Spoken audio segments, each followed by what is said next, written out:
Hello, emerging cricket fans, and welcome to another episode of the podcast. We have part one of our special with Scottish duo Kathryn Bryce and Coetzer this week. But first, a shout out to those who support us on Patreon. From as little as $2 US a month as a patron, you can access bonus content and emerging cricket and have a say on our show's direction. To sign up, log on to Patreon. That's patreon.com/emerging cricket. But for now, enjoy this week's show.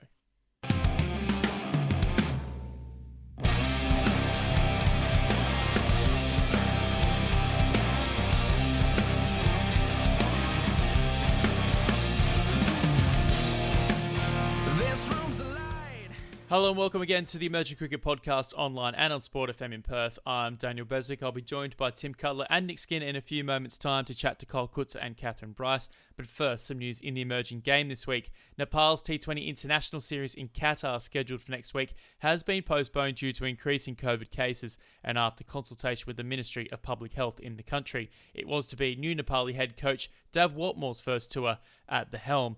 Meanwhile, Nepali leg spinner Sandeep Lamichhane has been retained by the Oval Invincibles ahead of the 100 after signing him for the postponed 2020 competition. On the women's side, Sarah Bryce has also signed with the team and joined sister Kathryn and fellow Scot Abtaha Maqsood as associate women in the competition. Kathryn will turn out for the Trent Rockets in the competition while Maqsood will feature for the Birmingham Phoenix. In a first for cricket in the USA, 47 women's cricketers have been named across senior team and under-19 squads for training camps this year. A senior squad of 28 players includes 10 players yet to taste international cricket, with 5 players picked in both the 19s and the senior groups. The USA will host the ICC T20 Women's World Cup Americas qualifier in September. UAE's Wasim Mohammed has struck an incredible 12-ball 50 against the Pune Devils at the Dhabi T10 this week, including an over of 35 against Bangladeshi left-arm orthodox spinner Moni Hussain. Mohammed matched a 12-ball 50 made by Chris Gale earlier in the tournament and averages 57 with the bat at a strike rate of 274. American paceman Ali Khan leads the associate charge with 7 wickets heading into the final weekend of the competition. And finally, Cricket Namibia has joined forces with Fly West Air in a 2-year-long barter agreement. Fly West Air will be the preferred airline partner for the Namibians regionally and internationally, with the company supporting Cricket Namibia with domestic travel programs. That's all the news this week. For more, log on to emergingcricket.com. But for now, 2 ICC Associate Players of the Decade, Kathryn Bryce and Coetzer. This is Gideon Haigh, for what it's worth, and you're listening to the Emerging Cricket Podcast.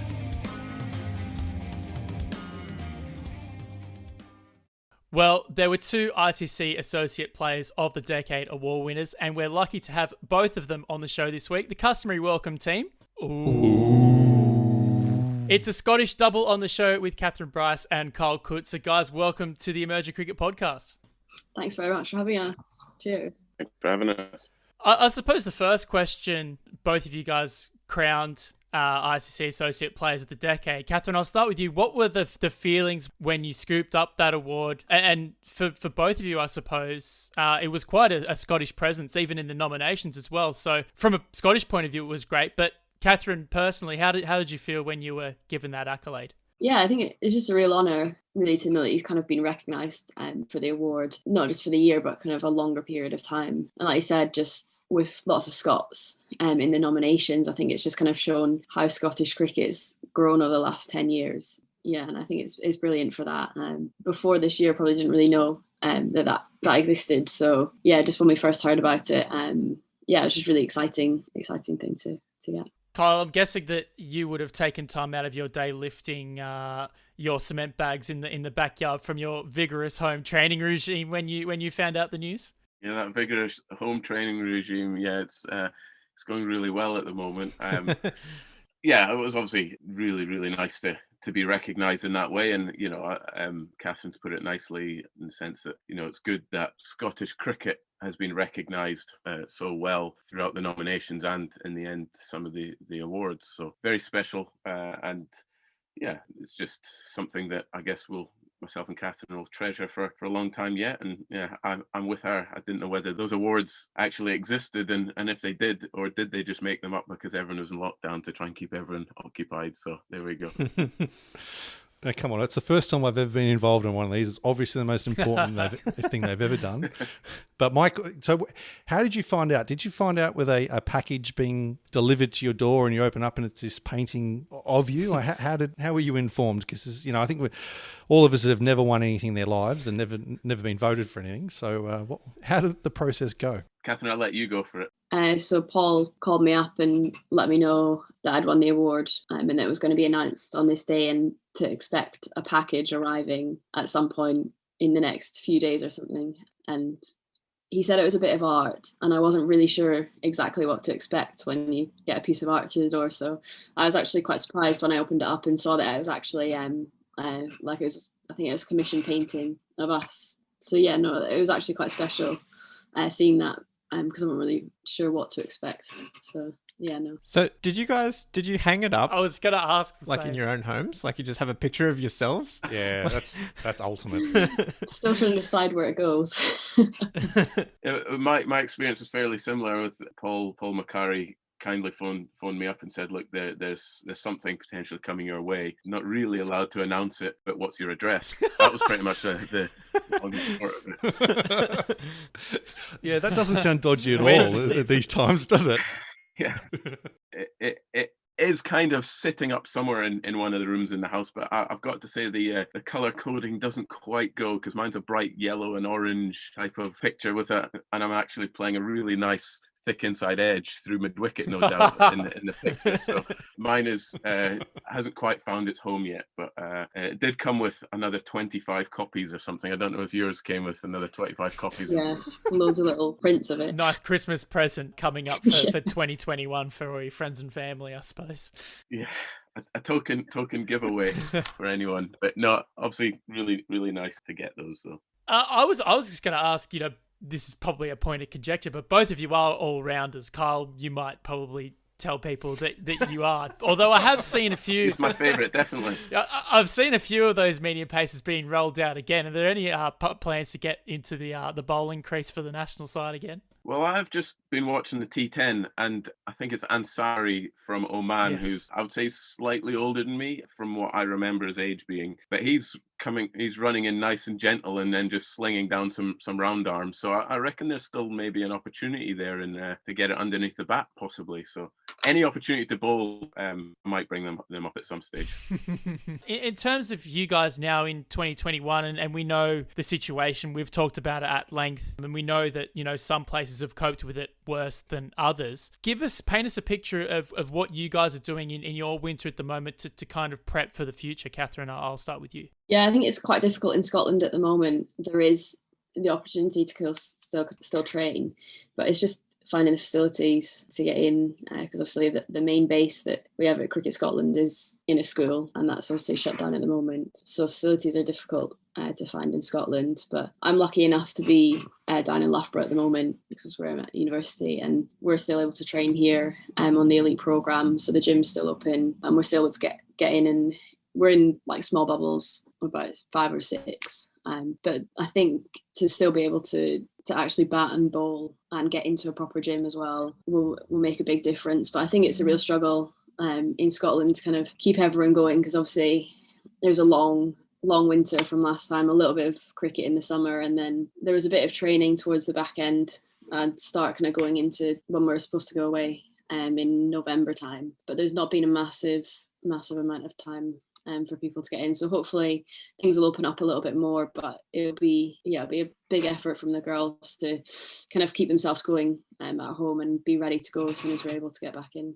So you did that. You're as you said, you're lucky enough to be able to access those facilities at Loughborough. But looking to the rest of the Scottish team, not all of you do have that access. So what are the rest of the girls doing for just trying to stay in form and stay sharp in a time when it's very difficult? Yeah, so most of them are kind of doing workouts at home, running around on any park they can find that's not got snow on it.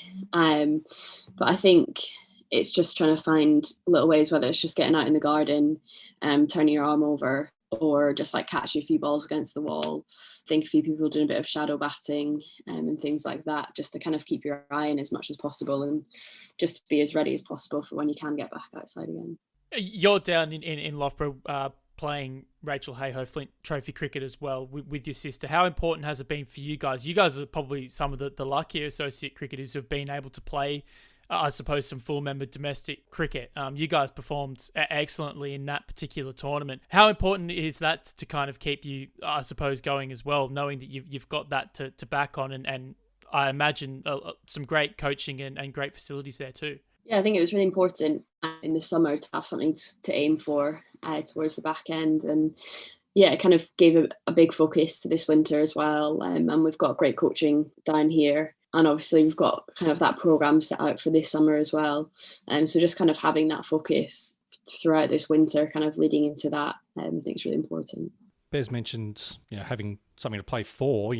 Both your sister and yourself are now full-time contracted players. What does that mean, and how will your life change this summer onwards now that you've signed those contracts with the Lightning? Yeah, I think it's been really valuable. It's probably come at quite a good time. So I'm going to finish university this year and kind of lead on to it. So I've not had a kind of gap in time where we've had to try and find a job and also try and play cricket at the same time. So I think having that knowledge that actually you can just play cricket full time and do a few bits and bobs on the side, but not having to worry about having a full-time job and training almost professionally as well, and trying to be able to play, I think is really, really valuable, so that you can really focus on cricket. Will this contract allow you to be completely a cricketer, or the level of these still mean you'll need to take some part-time work? Yeah, I think where we are as well in Loughborough, where things aren't quite as expensive either, it does give you the opportunity to basically do it full time and topped up as well with 100 contracts as well. It's definitely that opportunity.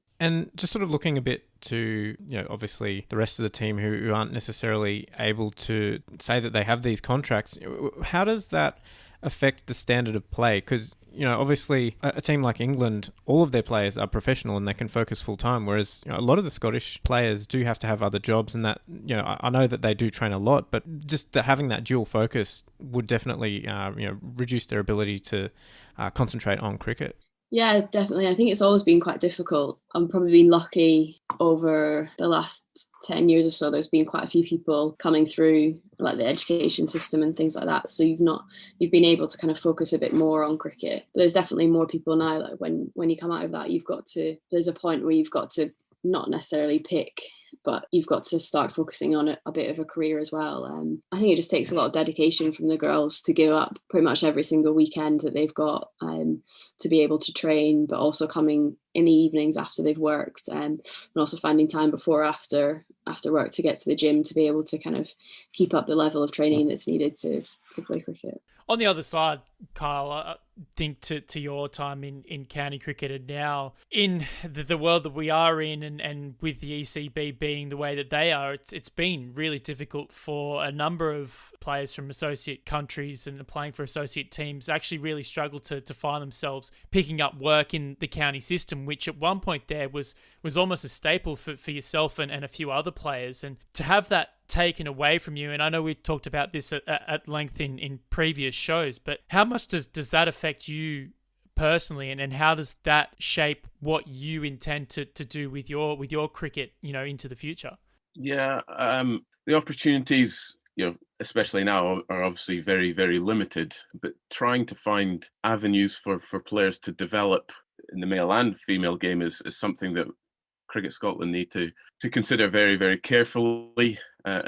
What methods and what routes they are, might change, but there are some of these tournaments that pop up around the world, which these are considerable options for people to try and develop their careers. And it's how do you make sure that you can get a few of your players in just to get that little bit extra exposure? It's an avenue that other associate teams, and including ourselves, have looked at to try and continue to develop our own.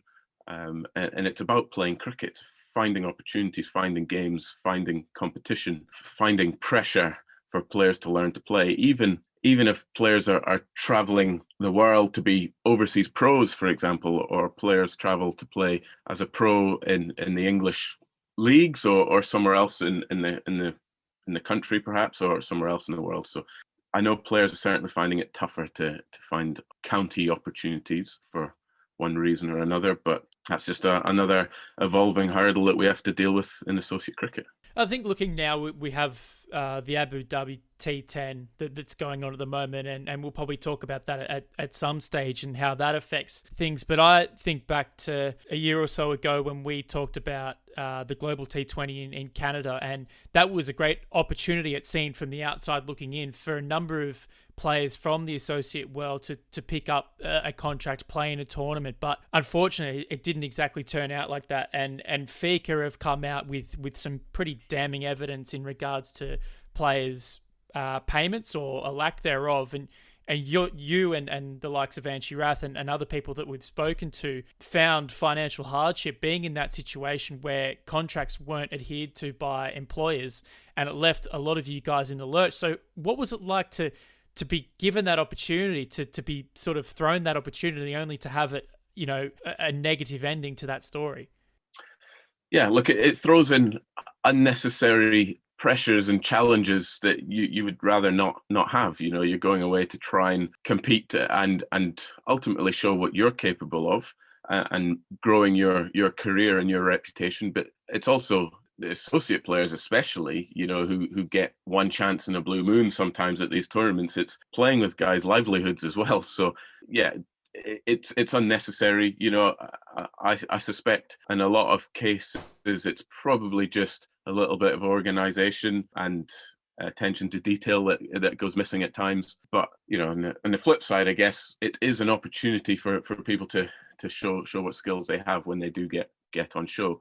It's just there are distractions there that you could do without having to worry whether or not you've gone there and you've potentially paid for your own flights, and are you going to get the money back, etc., etc. So that's just part of it at the moment. But hopefully, with the assistance of FICA and the players' associations and the ICC, hopefully, these tournaments can get nailed down and some of that stuff can get cleared out. Yeah, you would like to think that the players can concentrate on playing, because, ultimately you guys are the most important component in these competitions. If it's not for you guys, then there's nothing to watch. Looking towards the Abu Dhabi T10 at the moment, we have seen a few Nepali players and, a couple of Omanis and uncapped UAE representatives. Were you particularly surprised that there perhaps wasn't more of an associate presence at that tournament?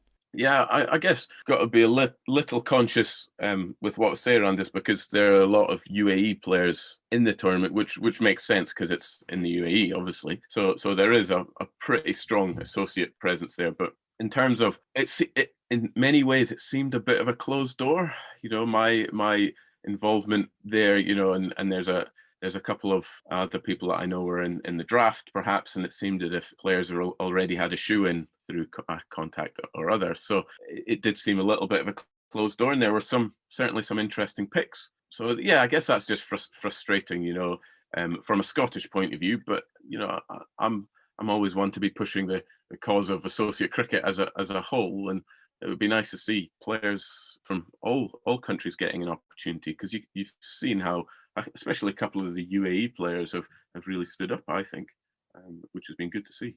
Yeah, that's something that often I sort of feel is that these leagues, they don't quite see the value of associate players. And I don't know if you've sort of felt this in your career, either of you, just the idea that, oh, well, you're from Scotland, so, they're a bit more reluctant, they don't think, they don't take you seriously as a player maybe, or just the idea that, and it's an associate country, so, well, they're not going to be as good as someone from a full member, when we all know that's not true. Yeah, that's certainly a frustration where it does appear, I'm not sure it's the case exactly, but it does appear that we may well get looked over as associate players, or, let's say, for example, there's a Kiwi player as opposed to a Scottish player. The general feel would be the Kiwi player would get picked, and maybe fair so as well. Maybe they do get picked as well. But I just think, the way Kathryn and her sister played in the tournaments in England so far has shown that, it doesn't take a lot for players to be successful. It just needs an opportunity and a platform for that to happen. So I think we'll always be fighting an uphill battle with that, especially in the next few years. But hopefully we can start to turn that corner and people start to see the value of associate cricketers. Well, speaking of that as well, I think we were pretty annoyed, don't want to sound too emotional, but surprised that perhaps more associate cricketers, especially from Thailand, weren't considered for the WBBL. You know, I'm thinking Thailand, recency bias, even seeing them in action in a World Cup and do well, to see players that had worse numbers in the World Cup being picked. And I think that both of you have had experience in full member, now franchise cricket, I guess, now with Kathryn coming in to the 100. But I guess my question is to Kathryn. You know, we hear, you know, Kyle talking about the lack of opportunities, but he's been able to play franchise cricket in Hong Kong, in Canada, and in Nepal. What's the way forward for talented women's associate cricketers? You know, we've seen Fairbreak as a charity come NGO championing women's tournaments. We haven't seen too many franchise events. You know, one in Nepal pop up, but what's the future there for the experience for associate women's cricketers? I think it's kind of similar on some of what Kyle said about actually the exposure of like that top level cricket, because I think sometimes unless you've kind of been compared, they see your numbers kind of being compared to the best teams, they kind of take them with a pinch of salt. And there was actually a few Thailand players that played in the women's IPL, which was fantastic to see. But I think that showed the value of them being at a World Cup and performing at the top stage in a World Cup. So that kind of catches people's eyes a bit more than possibly the World Cup qualifiers. And hopefully with the Scotland men having beaten England, that sticks out a bit more, and performing against England, who are this number one ODI team, actually, I think that really helps to raise the profile of these people, and people kind of take you a bit more seriously. So I think if we can play more matches against these top teams and perform against them, that really helps the cause. And I think sometimes, it's seen as, the associates are below or whatever in that sense. But if we can get that high quality exposure, and that'll help. Well, that's the challenge, isn't it? You know, I thought the World Cup qualifiers in Dundee were amazing, and some of the most competitive cricket that we've watched. And I guess as an associate, you would have been cheering to see Thailand beat Ireland like they did. But, you know, that's one of the tightest matches and the most, you know, nervous I can remember watching cricket. But, you know, it's all well and good talking about getting big matches, but when you've got smaller World Cups, it makes it really, really hard, doesn't it? You know, the fact that you've got full member nations missing out on the World Cup as Ireland did, and that spot going to Thailand, remembering that Zimbabwe weren't there either because they weren't at the event. So it's really tough when, you know, you're right about, again, that exposure that Thailand got, but yet you're fighting for scraps. You know, we've talked before in the podcast about how great it is that there's an under-19 Women's World Cup coming, and how great that has been on the men's side to have teams on that regional basis have exposure to global level that perhaps wouldn't have made it through a global qualifier. You know, the likes of Japan and Nigeria, I think it's fair to say that pitted against the best in the world. But then you look at the women's event and you think, well, are they going to have the same size event? Probably not. And it's, how does that make you feel when you look at those chances across the world and how women's cricket is growing, to see those chances really reduced? Yeah, it's quite frustrating. And I think you've seen it in other sports, that actually teams that you don't think are going to make an impact come in and beat one of the best teams in the world and shock people. And that's sometimes some of the most exciting games. And I think it shows like that Thailand-Ireland game was so close and could have gone either way. And actually Thailand were there and competed really well against the likes of the West Indies and Pakistan as well. Didn't quite get over the line. And if that was so close against Ireland, then there are teams the next level below, like Bangladesh, Ireland, hopefully Scotland and PNG even coming through, that if you can play those games more consistently, actually you are going to be able to put on a good show at the global level. And hopefully if that happens more often, then they'll be more willing to do it. So we've seen quite a few, you know, international series get cancelled or, postponed as the lingo is now. But it does seem like women's cricket is getting the short end of the stick in terms of series being pushed back or put in the bin. Do you think that's a bit of a resource disparity, in the same way as, you know, we talk about associates and VAR members? There's sort of a similar thing going on with women's cricket generally and men's cricket as kind of the more lucrative side of the game, and, you know, especially women's associate cricket, that's the double whammy. So, you know, full members are starting to come back with bilateral series because they have the resources to run bubbles and, you know, biosecure areas and all that sort of stuff. But, you know, do you think for you guys as, you know, a women's associate cricket team, or, you know, even Kyle as you know, captaining the men's team, is it a lot harder for you guys to get these series going just because you can't afford to set up, you know, biosecure bubbles?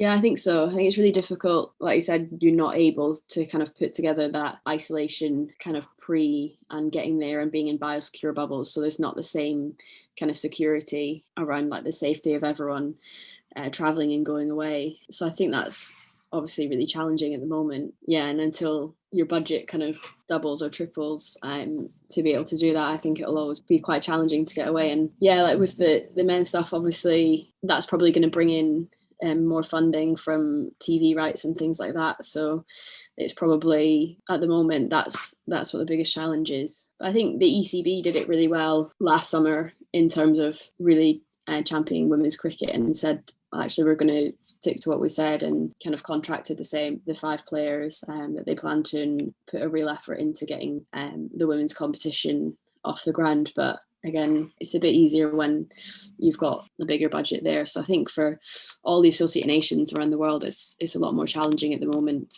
to kind of organise these series, but also have the security of knowing that they're going to kind of go ahead as well. Just to touch on that, like it's obviously going to be really hard to get back to some kind of competition, and there's a lot of work going on behind the scenes by people who aren't furloughed in the Cricket Scotland office. So I think there has to be some kind of testing in some way put in place, because let's be realistic. This issue with traveling around the world is going to be around for, let's say, a year, but if not longer, next couple of years, if not forever. I'll maybe take that last comment away because we hope it disappears. Don't say that. But I think what we're probably crying out for, and what other associates are probably crying out for, is a testing method that is affordable, that we can find a way to, if camps come together, for example, if squads come together for a week, or let's say 2 days, 3 days, at the start of those 3 days, at least everyone gets tested, and at the start of those 3 days that you're giving yourself a good chance that everyone is fine and fair to train, and then people may return and go home in between, which, we just simply don't have the money to keep people in bubbles for longer. So at least there's some sort of method there to test people at the start of the camp, do the training, and somehow minimize the amount that people would travel around when they are in that camp, in that bubble, so to speak, and then go away. Look, you'll never completely eradicate chance of infection for people, but having some kind of affordable testing company, if there's any out there, anyone who listens to this pod, it would be helpful if you'd put your hand up in the air, and if you're interested in helping progress associate cricket, just all cricket in general, and that might be a way. It's just popped into my head here, and knowing that travelling around will be quite difficult to do. I mean, you've got a good record against England in international cricket in recent times. Why not tee up another series with them? I mean, that would be good. I mean, listening to one of your previous podcasts, the belt. Yes. We did have hold of the belt for a little while. I can't remember how many days it was for, but we did hold it for a little while. Unofficial world champions. It was quite an interesting, but a good concept, because it included us, so obviously I'm gonna back it. But a series against England would obviously be great. You saw how the Irish managed to do it last year, but things are never straightforward, or as straightforward as we would hope they would be. But fingers crossed there. Now, speaking of things not being straightforward, not too many people, well, I guess no one in the future, due to changes by the ICC about minimum ages. So I guess no one in the future will ever make their international debut at age 13. Kathryn, how does it feel to start an international career so young, but to have so much pressure on you as such a key player in a developing team and as captain? How has that affected you as a cricketer, as a leader, as a person, as you sort of got a long way to look forward? We're hoping. I've already predicted there'll be a Bryce. It'll be the year of the next decade cricketer as well. But looking back, how do you think being exposed to international cricket at such a young age has affected you? I think it probably helped. Sometimes when you're just kind of thrown a bit at the deep end, you just get on with it, and luckily come out the right side of it as well. So probably had to learn quite a lot as I went along. Definitely wasn't prepared for it necessarily as you got into it, but just kind of having the support around you, and then also having the opportunities that I've been able to have traveling and going away, just really helped kind of develop you as you go along. And then taking over the captaincy as well, I'd been vice captain for a couple of years, and then Abby was still still is around when I took over the captaincy. So having someone that had done it for so many years just really helped, knowing that you had that someone to turn to that had all the experience. And I think as a women's team, we'd not had that much experience in global tournaments anyway. I think the first one we went to was Thailand 2015. So that was, a really exciting opportunity to have at such a young age then. But I think the important thing is just for me to kind of pass that on as much as possible to the ones coming into the team and saying it's all right to not necessarily feel like you're ready, but just keep on working hard. And I think as captain, I just aim to perform as well as possible and kind of lead the team that way. I think there's always been a fair bit of pressure to do well, and I think that's your job really, is to score runs and take wickets. It's just learning to kind of embrace that and not see it as a negative, but actually use that to push you on and just become the best possible cricketer. Yeah.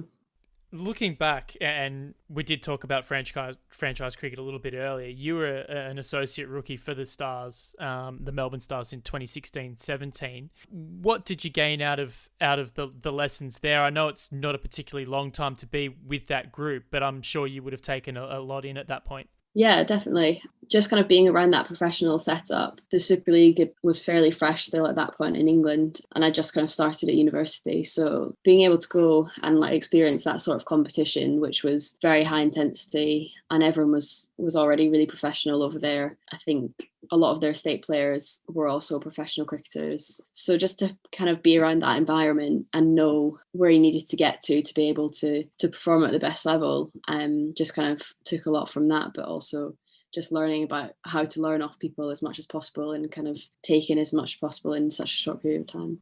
Yeah, looking at that squad now, Nat Siva, of course, Meg Lanning, a couple of higher class international cricketers. Was there anything in particular that stands out from perhaps one of those two individuals and how they went about their business just because they're at that peak of international women's cricket? Or was it more a case of, well, actually, they're just like you and me. That's where I need to get to, and realistically, that's not that far away? Yeah, I think a bit of both really, in terms of they have to do the same things. They have to go to every training session and work hard. They have to go to the gym, do their running sessions and everything like that. They just have that same intensity at everything and just keep pushing the barrier really. I just remember one game where Meg Lanning scored 60 odd and came off and was disappointed. And I think that's when you realise as well that actually she wasn't just happy doing pretty well, she wanted to push on and win the game or whatever. So just kind of not settling for where you're at, but just constantly pushing the barrier. Now, Kathryn's sort of at the start of her tenure as captain, and Kyle, you've been skipper for a while, and I guess now's perhaps the time you might be able to start looking at your legacy and where does Scotland go from here. You've had a decent time in charge, and so I'm sort of wondering where you think the next step for the team is, and what you've helped them achieve over your time in as captain. Yeah, I guess in terms of where we see or where we'd like to see Scottish cricket go, I guess it's there is no ceiling with that. We want to see the men and the women's game grow. We want to see the participation levels grow. I think these are all fairly easy answers really for me to give, and it's probably more about how do we actually get there, and how can we develop our players as quickly as possible? How can we win the games that we need to win to keep ticking those boxes and getting a step closer to potential full member status, and whatever that full member status actually means when it does come around, because I'm confident it will. It's how we get there. So in terms of the point that you raise about my captaincy, I'm comfortable with the way things are going at the moment. I'm constantly trying to keep communicating, keep speaking to the players, speaking to the staff to make sure that we're headed in an aligned direction. And I'm also, I'm not sure whether I said it on our podcast last time, but I'm also very open to moving on in terms of the captaincy if that's the right thing to do for the team. So I love doing it. I hope that I can play a part for as long as my body allows me, and as long as the development direction is right for the team, and then we'll see where that takes us. But for me, the end goal would be, well, we've got a couple really, but the final end goal would be hopefully seeing the team to full member status, however that looks, and trying to play in a couple more World Cups along the way. So The T20 World Cup's obviously this year, October, November time, and it would be, I think, a real target for us is getting through those group stages. Do you feel a bit like Moses shepherding the team to the promised land of full membership? No, not at all. The senior figure. Not at all. It's just Yes, I do, Nick. it's just where we are as an organization at the moment, and I'm fortunate to be tasked and partly given the responsibility, because it's not just mine, because it's everyone's who is there, and we see that as a wholesome picture that we all have to play our part to get there, because there's not one person or player that will help us get to where we want to get to. But our role certainly, and our job of reaching full member status certainly involves the women progressing as they have done so rapidly as well. So that's a big picture, and I can only highlight that when the qualifiers were on at Dundee, I think we were playing games at Clydesdale against the MCC, and we were watching on our phones in the dressing room, cheering them on, and there was cheers and whatnot coming out of the dressing room, whatever stage of the day it was. But we're heavily behind seeing the women's game develop and what Kathryn and the team can do. So yeah, it's all part of it. We just it's just about getting there and getting the processes right, I guess, to get there. So I guess, just give us a bit of an update on, just in terms of where Scotland's at with that target. And, you haven't announced a specific year. Like, I know the Netherlands and the USA have both put a firm time date, but what's the progress that Scotland's making on full membership? Yeah, there's criteria that needs to be met. Exactly the complete detail of it, I won't remember off the top of my head, but it involves beating a certain amount of top 10 full member nations. So if you beat a side that's sitting currently outside that top 10, those games won't count. There is a requirement for the women's team to compete and get into a World Cup, and that's part of the I guess the tick box exercise. But I think, and I would hope that some of these box ticking exercises and these things put in place are there to help guide. But I would certainly hope that if a team, whether it be us, the Dutch, USA, whether we tick a lot of those boxes but maybe not all, that doesn't mean that you can achieve that full member status. If you're in a position to show and prove that your structure is good enough, you're developing players, you're competing at the highest level, you're beating some full member teams, you would hope that would show that you're capable of performing and sitting amongst that elite group, so to speak. But I certainly can't see that there was as big a box ticking exercise when Bangladesh back in the day were there, or even for that matter when the Irish and the Afghans became full members. I'm pretty sure that was all made after all of that. So it's another hurdle, isn't it, that gets put in front of us to try and reach where we want to reach. But it is what it is, and we have to deal with it. So I hope that answers your question. Yeah. The next one. So both of you are professional athletes, and there was very little cricket that actually happened in 2020. Did it feel like a sort of a wasted year for both of your careers? Obviously, an athlete's career is limited, and Kyle, you mentioned your body, trying to play as long as you physically can and that sort of stuff. So, yeah, did it feel like a waste, or what do you think you achieved last year? It's a tough question. Was it a waste? I guess it was a slowing up of any development, perhaps. I fully believe that players can still find a way to try and develop. It might be challenging. They could learn more about the game. They could listen to podcasts like this to try and learn something. Some of the people you get on. So there are still avenues to learn, but in terms of the body getting a year old, it seems a little disappointing from my point of view, but hopefully I can tag an extra year on the back end there somewhere. But look, there will be a backlog of fixtures, so will those fixtures get lost? Hopefully not. If they're not lost, hopefully it's not all doom and gloom, but it has been certainly slow going. I suppose that becomes probably the next issue that we might have. I mean, it is a good problem that we would have a lot of cricket all happening at one time, but looking at, the potential of both your schedules, looking into the future, if we were to get a lot of cricket, all of those cricket World Cup League 2 fixtures still at this point set to be played. We just don't really know when. We've got 2 men's T20 World Cups back to back, and in the most selfish way possible, could you please make sure you qualify for the Australian one as well so we can watch you play here?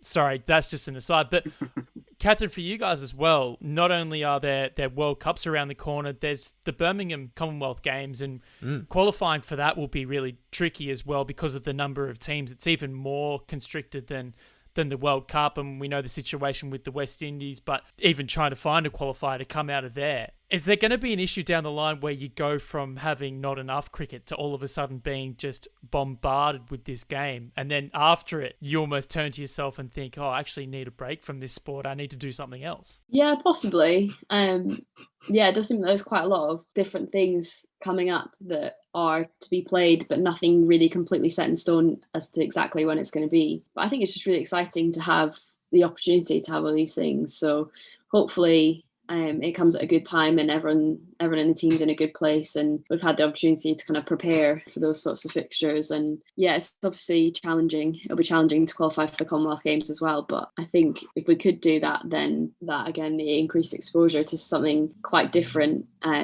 A lot of people watch sort of the Olympics and the Commonwealth Games that might end up watching cricket that would have never really just switched on the TV and stuck at it. So hopefully things like that will help continue to grow the game, but hopefully everyone enjoy just being able to play as much cricket as possible, having had this year, and it won't take too many people out. But yeah.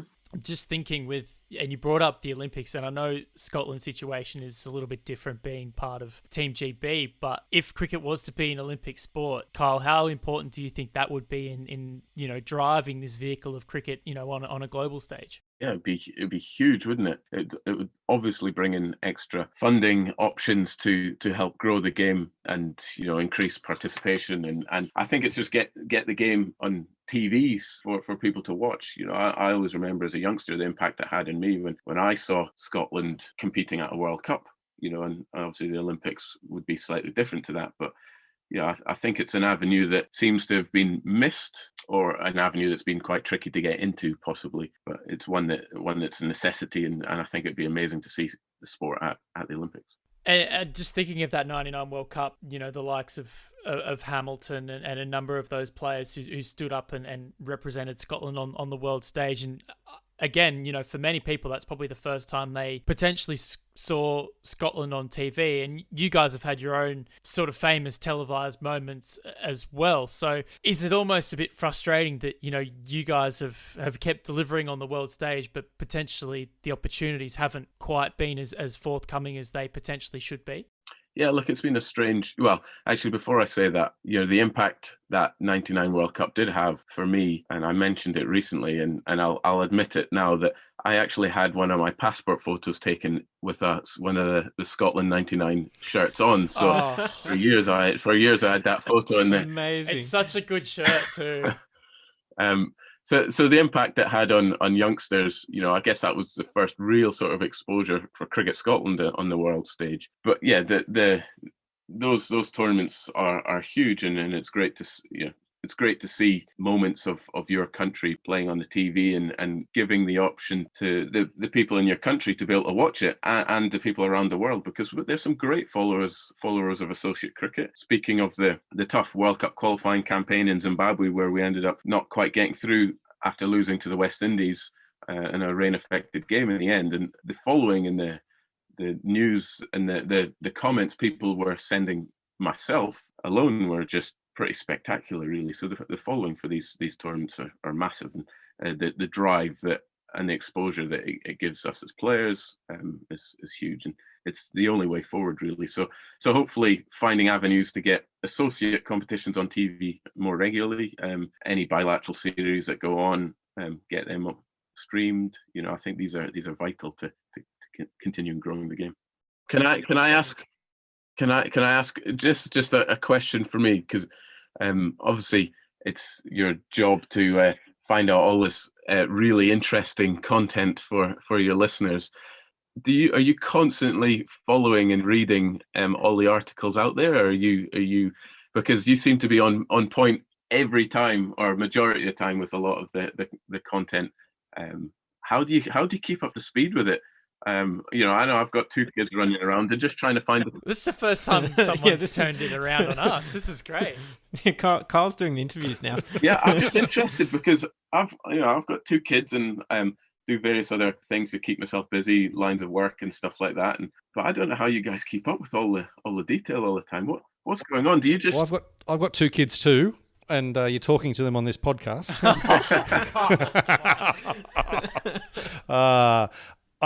Look.